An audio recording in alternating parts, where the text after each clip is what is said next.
नमस्कार दोस्तों, कैसे हो आप सब। उम्मीद करता हूँ सब अच्छे होंगे। मेरा नाम है राहुल और मैं आप सभी का स्वागत करता हूँ मेरे इस YouTube चैनल जिसका नाम है राहुल ऑनलाइन इन्फो। आज की इस वीडियो में हम बात करेंगे इग्नू यानी कि Indira Gandhi national open university की नई भर्ती JAT यानी कि जूनियर असिस्टेंट कम टाइपिस्ट वैकेंसी के बारे में और जानेंगे इस वैकेंसी की कंप्लीट नोटिफिकेशन के बारे में। आज की यह वीडियो आपके लिए बहुत इंपॉर्टेंट है क्योंकि हम आपको इस वैकेंसी की कंप्लीट इन्फॉर्मेशन प्रोवाइड करेंगे, जैसे कि स्टार्टिंग डेट क्या है, लास्ट डेट क्या है, करेक्शन डेट क्या है, एज लिमिट क्या है और एज रिलैक्सेशंस क्या है, यानी कि एज में कितनी छूट दी गई है और एलिजिबिलिटी क्या है और सिलेक्शन प्रोसेस क्या है और एग्जाम पैटर्न क्या है, इन सभी डिटेल के बारे में, ताकि आपको यह फॉर्म भरने में आसानी हो। इस वीडियो को पूरा देखना ताकि आपके मन में कोई भी डाउट ना रहे और आपको यह फॉर्म भरने में आसानी हो। तो चलिए वीडियो को शुरू करते हैं।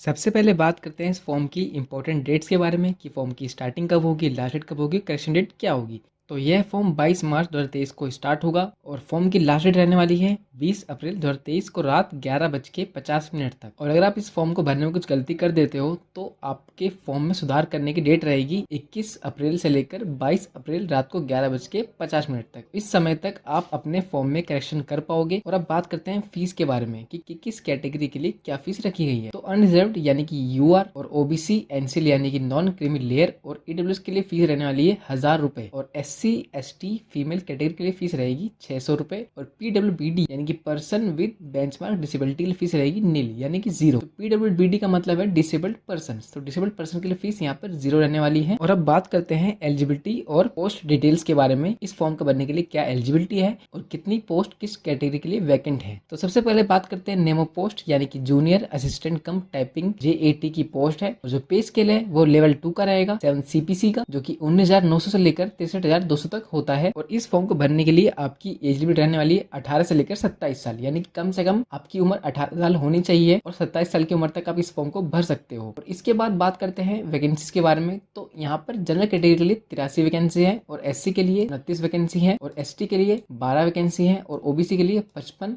और EWS के लिए 21 वैकेंसी रखी गई है। तो टोटल यहाँ पे 200 वैकेंसी है। और साथ ही PWBD यानी कि डिसेबल्ड पर्सन के लिए यहाँ पर 9 सीट रखी गई है और एक्स सर्विसमैन के लिए यहाँ पर 20 सीट है और मेरिटोरियस स्पोर्ट्स पर्सन के लिए यहाँ पर 10 सीट वैकेंट रखी गई है। और अब बात करते हैं एसेंशियल क्वालिफिकेशन के बारे में कि इस फॉर्म को भरने के लिए आपके पास क्या क्वालिफिकेशन होनी चाहिए। तो इस फॉर्म को भरने के लिए आपके पास 10+2 यानी कि आपने 12वीं पास कर रखी होनी चाहिए और साथ ही आपको 12वीं के साथ साथ आपकी टाइपिंग स्पीड इंग्लिश के अंदर 40 होनी चाहिए, यानी कि इंग्लिश के अंदर 40 WPM की होनी चाहिए और हिंदी के अंदर 35 WPM यानी कि 35 वर्ड पर मिनट की टाइपिंग आपकी होनी चाहिए हिंदी में। तो ये आपकी एलिजिबिलिटी है 12वीं, आप 12वीं पास होने चाहिए और आपकी टाइपिंग स्पीड इंग्लिश के अंदर 40 और हिंदी के अंदर 35 की स्पीड होनी चाहिए। और अब बात करते हैं एज रिलैक्सेशन के बारे में कि किस कैटेगरी को कितने साल की छूट दी गई है इस फॉर्म में, क्योंकि हर फॉर्म के अंदर कुछ कैटेगरीज के लिए कुछ ना कुछ एज रिलैक्सेशन यानी कि एज में छूट दी जाती है। तो इस फॉर्म के अंदर SC और ST कैटेगरी के लिए 5 साल की छूट दी गई है। ये कैसे काउंट होती है, जैसे कि मान लीजिए इस फॉर्म की जो मैक्सिमम एज है 27 साल है और आपकी एज हो गई है 30 साल, तो आपको क्या करना है, आप SC कैटेगरी से हो तो आपको इस फॉर्म की जो लास्ट एज है, मैक्सिमम एज है, उसमें 5 साल प्लस कर देना है। तो 27 साल प्लस 5 साल यानी कि आपकी एज हो गई 32 साल। तो अगर आप 32 साल की एज के अंदर हैं तो आप इस फॉर्म को अप्लाई कर सकते हो। और उसके बाद है सेकंड OBC NCL यानी कि नॉन क्रीमी लेयर। OBC को यहाँ पर 3 साल की छूट मिलने वाली है। याद रखें आपके पास SC OBC जिस भी कैटेगरी से अप्लाई कर रहे हो आपके पास उस कैटेगरी का सर्टिफिकेट होना चाहिए। और अब बात करते हैं थर्ड के अंदर, तो यहाँ पे PWBD यानी कि पर्सन विद बेंचमार्क डिसेबिलिटी। तो अगर आप PWBD कैटेगरी से हैं तो आपको यहाँ पर 10 साल की छूट मिलने वाली है। और अगर आप PWBD प्लस OBC NCL हैं यानी कि आपके पास PWBD सर्टिफिकेट और OBC NCL सर्टिफिकेट है तो आपको यहाँ पर 13 साल की छूट मिलने वाली है। और अगर आप PWBD प्लस में SC ST कैटेगरी से बिलोंग करते हो तो आपको 15 साल की छूट मिलने वाली है। अब बात करते हैं नेक्स्ट यानी कि सीरियल नंबर 4 की।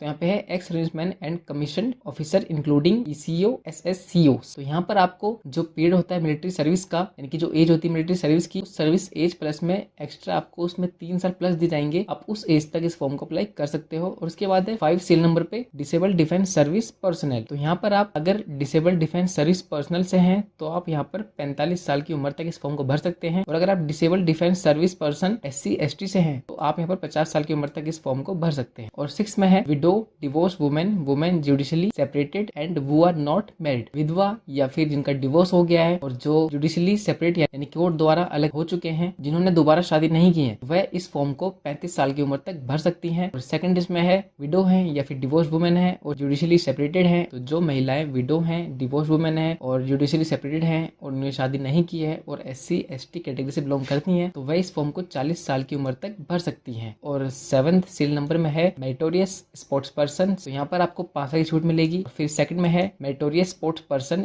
SC ST, तो यहाँ पर इनको 10 साल की छूट मिलने वाली है। मेरिटोरियस स्पोर्ट्स पर्सन का मतलब है मेधावी खिलाड़ी। ठीक है, हमने एज के बारे में जान लिया और एज रजिस्ट्रेशन के बारे में जान लिया है। अब बात करते हैं सिलेक्शन प्रोसेस के बारे में कि इस वैकेंसी का सिलेक्शन प्रोसेस क्या है, किस प्रकार आप इस जॉब को प्राप्त कर पाएंगे। तो सिलेक्शन प्रोसेस के अंदर आपका जो पहला स्टेप रहेगा वो रहेगा रिटन एग्जाम का, जो कि आपका CBT होगा। CBT मतलब कंप्यूटर बेस्ड टेस्ट, यानी कि आपका जो एग्जाम रहेगा वो कंप्यूटर पे होगा। अब जान लेते हैं एग्जाम पैटर्न के बारे में। तो जो आपका एग्जाम पैटर्न रहेगा वो रहेगा MCQ type. Written exam clear करने के बाद आपका नेक्स्ट स्टेप रहेगा स्किल टेस्ट का। स्किल टेस्ट यानी कि टाइपिंग टेस्ट, आपको टाइपिंग टेस्ट देना होगा। टाइपिंग टेस्ट क्लियर करने के बाद आपका जो नेक्स्ट स्टेप रहेगा वो रहेगा डॉक्यूमेंट वेरिफिकेशन का, जो कि 3rd स्टेप है। और डॉक्यूमेंट वेरिफिकेशन करने के बाद 4th स्टेप के अंदर आपका मेडिकल एग्जामिनेशन होगा, जिसके बाद आपको ये नौकरी प्राप्त हो जाएगी। और अब बात करते हैं एग्जाम पैटर्न के बारे में कि किस पैटर्न से एग्जाम आने वाला है। तो जो एग्जाम पैटर्न है वो MCQ टाइप रहेगा, जो कि CBT मोड में होने वाला है। जो आपका एग्जाम होगा वो 2 घंटे का रहेगा। तो बात करते हैं इसके सिलेबस के बारे में कि किस तरीके के क्वेश्चन इसके अंदर पूछे जाएंगे।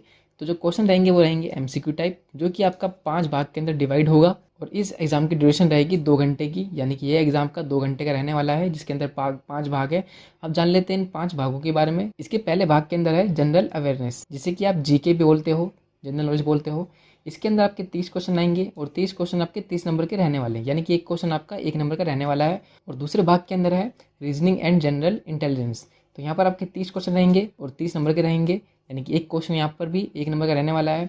और तीसरे भाग के अंदर है मैथमेटिकल एबिलिटीज़, तो यहाँ पर मैथ के क्वेश्चन आएंगे, जो कि 30 क्वेश्चन आने वाले हैं और 30 क्वेश्चन 30 नंबर के रहने वाले हैं। उसके बाद है English Hindi language and comprehension, तो यहाँ पर 30 क्वेश्चन रहेंगे, जो कि 30 नंबर के रहने वाले हैं। उसके बाद है 5वां भाग, जिसके अंदर आपको कंप्यूटर नॉलेज मॉड्यूल के बारे में क्वेश्चन पूछे जाएंगे, जो कि 30 क्वेश्चन होंगे और 30 नंबर के होंगे, यानी कि आपका जो टोटल एग्जाम रहेगा वो 150 नंबर का रहने वाला है। तो चलिए एग्जाम सिलेबस के बारे में अच्छे से जानकारी ले लेते हैं। सबसे पहले जान लेते हैं मैथमेटिक्स के बारे में। ऊपर तो क्या है ना, बस लिखा था कि मैथ के क्वेश्चन पूछ जाएंगे।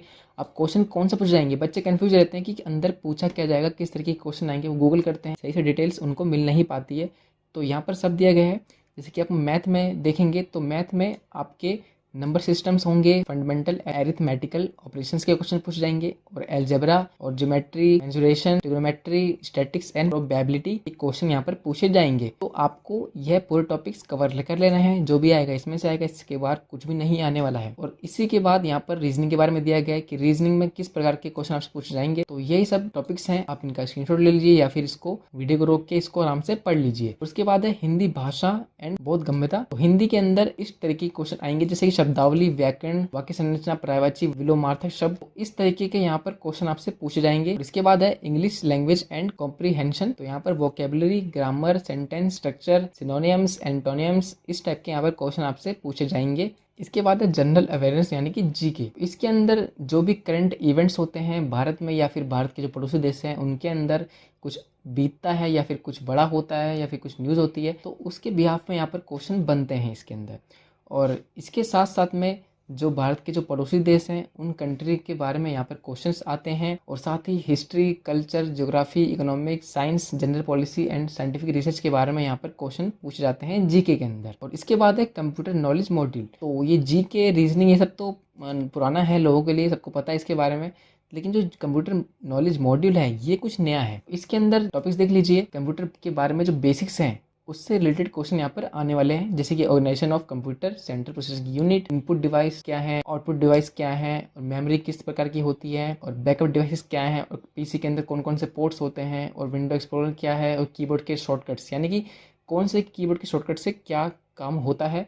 तो इस टाइप के यहाँ पर क्वेश्चन आपसे पूछे जाते हैं। उसके बाद है सॉफ्टवेयर, विंडोज़ ऑपरेटिंग सिस्टम क्या है, उसके basics, Microsoft Office like MS Word, MS Excel and PowerPoint etcetera, तो इस टाइप के आपसे क्वेश्चन पूछ जाएंगे, तो आप इनको अच्छे से कवर कर लेना। और उसके बाद है working with internet and emails, web browsing, research, downloading, uploading, इन सभी के बारे में आपसे यहाँ पे क्वेश्चन पूछे जाएंगे। और उसके बाद है basics of networking and cyber security, networking devices and protocols, networking and information security threats like hacking, virus, worms, trojans etcetera, इन सब के बारे में आपसे यहाँ पर क्वेश्चन पूछे जाएंगे। तो ये जो टॉपिक्स हैं आपको ये कवर कर लेना है। और मैं तो प्रेफर करूँगा कि आप कोई बुक ले लीजिए, आप सिलेबस देखिए, और उसके बाद बुक्स के अंदर उसका सॉल्यूशन भी होता है और कुछ प्रैक्टिस सेट्स भी होते हैं और कुछ इन्फॉर्मेशन भी होती है जिसको आप पढ़ के इस एग्जाम को अच्छे से दे सकते हो। तो आप बुक ले लीजिए, इस फॉर्म की बुक आपको आराम से मिल जाएगी बुक स्टोर के ऊपर। आप बुक द्वारा पढ़ाई करोगे तो आपके लिए काफ़ी आसान हो जाएगा इस फॉर्म को क्लियर करना। तो यह थी कुछ डिटेल्स इस फॉर्म के बारे में। आशा करता हूँ कि आपकी काफ़ी हेल्प हुई होगी। अगर आपको वीडियो पसंद आए तो वीडियो को लाइक करना और वीडियो को शेयर जरूर करें। और अगर आप इस चैनल पर पहली बार आए हो तो प्लीज़ इस चैनल को सब्सक्राइब कर दें, ताकि इस तरह की वीडियो आपको आगे भी मिलती रहे। और आपको कुछ डाउट हो, कोई कन्फ्यूजन हो, तो आप मुझे कमेंट करके पूछ सकते हो। और इस फॉर्म को कैसे भरना है इसके बारे में भी आपको वीडियो मेरे चैनल पर मिल जाएंगी। धन्यवाद दोस्तों, आपका दिन शुभ हो।